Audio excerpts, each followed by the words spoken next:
Պարոն Ասլանյան, այս պահի մենք գտնվում ենք ուղիղ եթերում, դուք ևս հակակոռուպցիոն դատարանի դիմաց եք, ձեր աջակցություն եք հայտնում Սամվել Կարապետյանին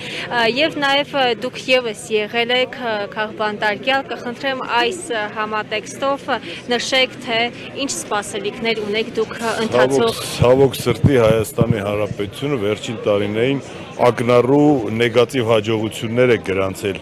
քաղբանտարկյալների, ապօրինի կալանավորումների, քաղաքական հաշվեհարդար տեսնելու նպատակով տարբեր քրեաիրավական ճնշումների եւ այդ թվում նաեւ իմ նկատմամբ եւ վերջերս ավելի ակնառու Սամվել Կարապետյանի նկատմամբ այդ կոնտեքստում ես տեսնում եմ, որ իշխանությունները վերջը պիտի հասկանան, որ բռնաճնշումները ամենալավ ու ամենաճիշտ ճանապարհը չեն, իրենց հետընթացը ճիշտ կազմակերպելու համար, որովհետև այսպես թե այդպես իրենք գնալու են եւ ճիշտ կլինի իրենք գնան օրինական ճանապարհով եւ ոչ թե ցասման եւ ոչ թե, չգիտեմ, պայքարի այլ մեթոդների ճանապարհով, որովհետև հասարակության մեջ օրստորե ինչքան էլ ուզում է այդ շղարշը, PR-ի, չգիտեմ ինչ, միևնույն է խորքային առումով անարդարության զգացողությունը նստած է Հայաստանի Հանրապետության քաղաքացիների գերակշիռ մասի մոտ։ Իսկ մեր ժողովուրդը կարող է հացի համար չկռվի, ջրի համար չպայքարի, բայց արդարության, անարդարության դեմ կարող է բողոքել եւ մենք բազմիցս տեսել ենք ի թիվս այլ անարդարությունների նաեւ մեր նկատմամբ լայն կիրառվում է պատմական անարդարության սերմանումը, որը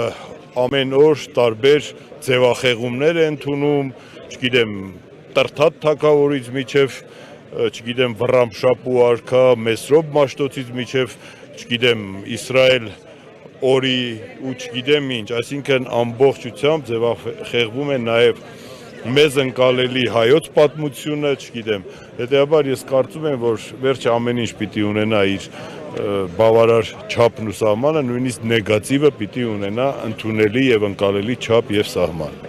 Ընդդիմությունը նշում է, որ այսօր Հայաստանում կան քաղբանտարկյալներ, որոնց թիվը անցնում է 50-ը։ Եվ կհիշեք, արդարադատության նախարարն էլ նշեց, որ Հայաստանում չկա գեթ մեկ քաղբանտարկյալ, ձեր գնահատականը խնդրեմ։ Կներեք, որևէ դիկտատուրական երկրում որևէ